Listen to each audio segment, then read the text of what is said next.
regulating myself right now. I was on my way to the grocery store and there was a woman sitting in a field by herself with no car, just her purse sitting in front of her. Her hair was a mess. So I stopped to see if she needed help and she pushed me away, said no, she's fine. So I decided to sit down next to her instead and I just sat there and I let her tell me whatever she wanted to tell me when she was ready. I made that video about 4 hours ago, not thinking I would use it, but just documenting it for myself. And I was going to delete it because I wasn't going to talk about this, but I think maybe it'll help some people. This woman was an obvious DV victim. She was visibly beaten. Her face was swollen. But she would not let me help her. A police officer pulled up and she begged me not to say anything to him, and I promised her I wouldn't. And he was great. He asked if she needed help and then didn't push it, and he left. I didn't know what to do, so I just sat there and I grabbed a blanket from the car and a box of tissues, and I wrapped the blanket around her and just sat down next to her on the grass, and it was just quiet. And I said, it's cold. Do you want to get in my car? She didn't want to do that. So I touched her knee gently and I said, is this okay? And she started to cry harder and asked if she could have a hug. I said, absolutely, of course. We exchanged names. At some point I offered her my phone if she wanted to call somebody because she didn't have one. He took her car and her phone and her shoes. She was barefoot. I didn't know what to do. She wouldn't let me help her. So I left her with the blanket and I said, I'm going to go get my groceries and I'll just come back and check on you in a few minutes. And I got to the grocery store and I started to dissociate. I wandered around and I couldn't find anything I was looking for.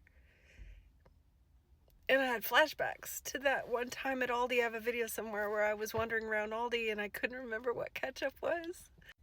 And I started to feel that again.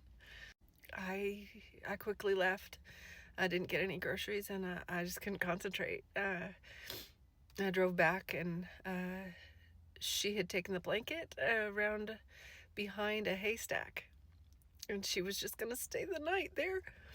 She wouldn't let me. She kept repeating herself. She was dissociating badly. She kept repeating herself. She wanted me to keep calling this number and nobody was answering. And she wouldn't leave because she thought he was going to come back for her. Finally, as the sun was going down and the temperature started to get below 40, she started to get cold. And I said, well, I tried again. I said, why don't you just come sit in the car with me? I said, I'll wait right here. We don't have to go anywhere. I'll wait for him to come back with you. Just sit with me. She got over into the car and she just, oh my God, it's so warm. It's so warm in here. And I could see her kind of starting to snap out of it a little bit. And she started to tell me a little bit more. She did not even live in my city. She lives in another town about 20 miles away. I offered to take her home. She couldn't go home because the garage opener is in her car. And so she wouldn't be able to get in her house. I asked her if there was anybody else in the area she knows. And she did. So I took her there. I don't know that she's safe there based on what she told me, but it's a roof. It's not in the middle of a field. I talk to a lot of women on the internet all day, every day. And I know there's stories and I have to ignore my DMs sometimes because this happens to me and I can't handle it. I have to limit how much of these stories that I hear. But it is completely different when it's face to face. It's like all of you watching came to life in her.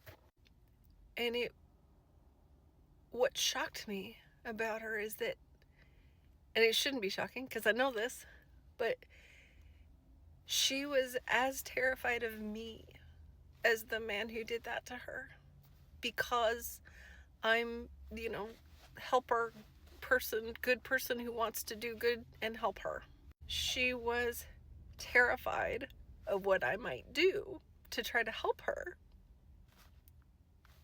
She's scared of what might happen to her if someone tries to help.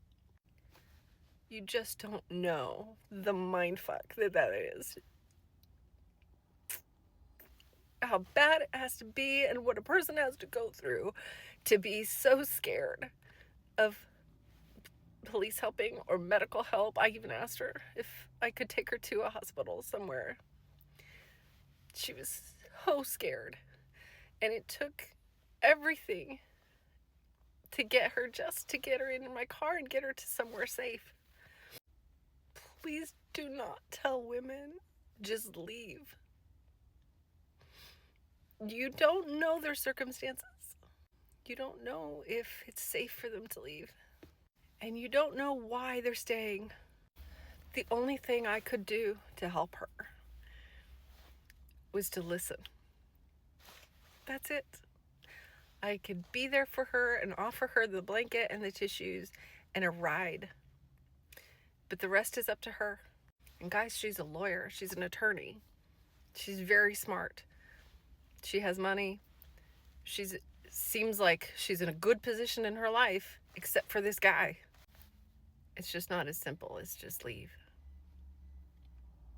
And if you're like me and you find yourself in a position like this,